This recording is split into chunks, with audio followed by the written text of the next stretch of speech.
जय माता दी। मैं पंडित प्रभात मिश्रा आज आपको जानकारी दूंगा कि माँ दुर्गा के पूजन का इतिहास और इसकी उत्पत्ति कैसे हुई। हम अगर अपने धर्मशास्त्र का अध्ययन करते हैं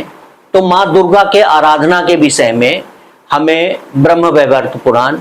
स्कंद पुराण, काली पुराण, देवी भागवत महापुराण में इसका वर्णन मिलता है, जहां माता ने असुरों के द्वारा किए गए अत्याचार का दमन करने के लिए अपने स्वरूप में माता आई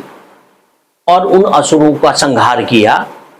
जिन असुरों का संहार देवताओं के द्वारा संभव नहीं था, क्योंकि उनको वरदान प्राप्त था कि वो स्त्री शक्ति से ही परास्त होंगे और उन्हीं के द्वारा उनकी मुक्ति होगी। तो इन पुराणों में हमें सारा वर्णन मिलता है। अगर हम देखना चाहें तो ये अभी इस समय वैवनस्य मनवंतर चल रहा है और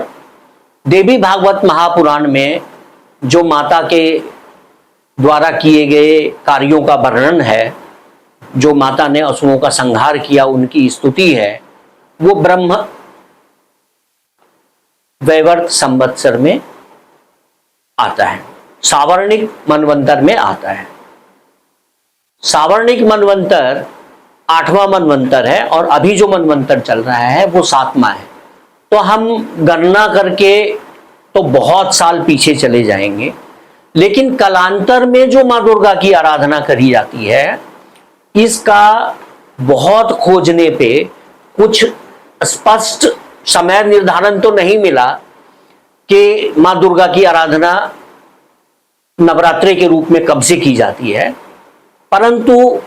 कुछ लोकाचार और लोकोक्ति में प्राप्त होता है माँ जानकी के विवाह के समय,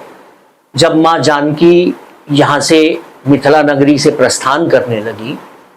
तो आप सब जानते हैं कि माँ जानकी साक्षात लक्ष्मी की अवतार थी, माँ लक्ष्मी की ही स्वरूपा थी। तो माँ जानकी जब जाने लगे अपने ससुराल को, तो एक प्रक्रिया होती है आंचल में खोइच भरना, और जब उनका खोइच भरा गया तो माँ लक्ष्मी रूपी जानकी माता ने ये महसूस किया कि मैं स्वयं लक्ष्मी हूं और मैं अगर अपने आंचल में सब कुछ लेके चली जाऊंगी तो मिथिला नगरी का अंत हो जाएगा, दरिद्रता फैल जाएगी। तो उन्होंने अपने आंचल में मिले हुए वस्तु को, जिसमें अक्षत, हल्दी, धन, ये प्रमुखता से होता है, उन्होंने अपने पीछे फेंक दिया ताकि यहां भी स्मृति बरकरार रह सके। और जब वो डोली में चढ़ने लगी तो उनकी माता, बहनें और समाज की औरतें, चाचा, चाची, ताई, सब लोग जब लिपट लिपट के रोने लगी कि बेटा तुम चली जाओगी तो हमारा क्या होगा, तो माँ जानकी ने कहा कि आप सब लोग अपने घर में मेरी आराधना करिए और मुझे कुलदेवी के रूप में स्थापित कर लीजिए। माता जानकी के कहे हुए शब्द का प्रभाव आज भी आप मिथिला क्षेत्र में देख सकते हैं, जहां हर घर में कुलदेवी हैं और उनकी आराधना करी जाती है। चूंकि मिथिला नगरी विद्वता और ज्ञान के क्षेत्र में बहुत अग्रणी रही है, जहां देवी के उपासक और भगवान शिव के उपासक की बहुतायत है, तो उन लोगों ने देवी भागवत का अध्ययन करके, चूंकि सबके घर में कुलदेवी की स्थापना थी, तो उन्होंने सबसे पहले नवरात्रा का त्योहार विशेष रूप से मनाना शुरू किया। और कालांतर में